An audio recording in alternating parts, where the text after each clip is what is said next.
Sonalika, see, like mental health, the nutrition, the food that we eat impacts our physical health too. Absolutely. So, as we age, our nutritional requirements change, and so does the availability of food. So, in the context of the conventional Indian diet, can you throw some light on how to adapt to this changing nutritional requirements of the elderly? I think the first change would begin in your kitchen where you would reduce the amount of oil. I'm being very technical here when I'm going to answer the question. It's you would reduce the amount of oil you'd put into your food, and of course including a lot of fiber in your diet. Understanding that with age your body changes. Accepting that change, as doctor also very rightly spoke about. Understanding that your body doesn't need as much food. Maybe you reduce your quantities, and if some days if you have indulged, you balance it out. It's all about adaptability, understanding that our body is not going to go according to what we want it to, but we need to adapt and we need to understand the needs of our body. So, of course, getting in a good amount of exercise, very basic walks, and good quality food. So, the choice of what we're eating, what we're putting inside our body, the quality of the produce we're buying, the less amount of packaged food we eat in our diet, the less number of health issues we're going to have. And quite frankly, it's also going to have an impact on our mental health. Because unknowingly, the amount of stuff we're putting into our gut directly impacts how efficient we are, how happy, how well our mood is through the day, and how actually productive we can be. Okay, that's one way of suggesting that we avoid packaged foods, but they're so convenient for people who are living alone, Yeah.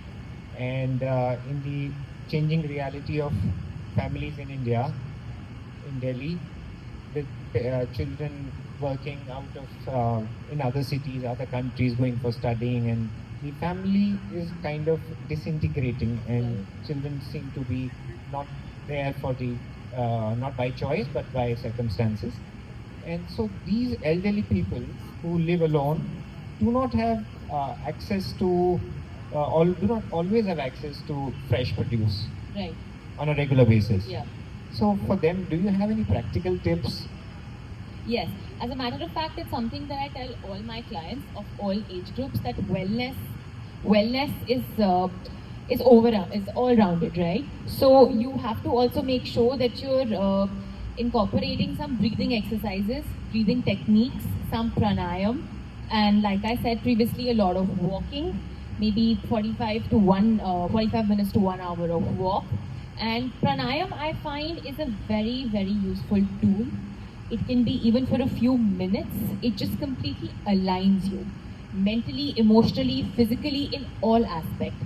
So if you're somebody who cannot really get into the technicalities of how much you're eating, what you're eating, or can't control that per se, of course you can control your quantity, but including pranayam in your lifestyle, including a walk, two very, very simple and basic activities. You don't need anything for it. You just need like a 2 by 2 space, and you're good. And you can actually, the earlier you start incorporating these habits, the easier or the more graceful your process of aging becomes.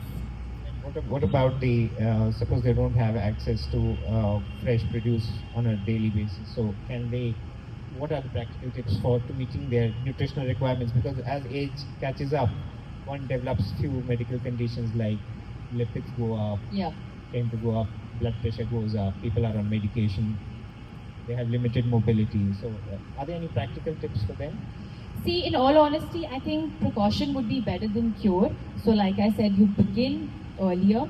But in any case, when you are faced with something on those lines, I think having a mental fortitude of not giving up and trying as hard as possible to live up to what you're putting, to keep a track of what you're putting into your body is very important. When your dependability increases, I understand that you can't control, like you very rightly said, you don't know what all, you can't always control what you're having and what you're putting into your body.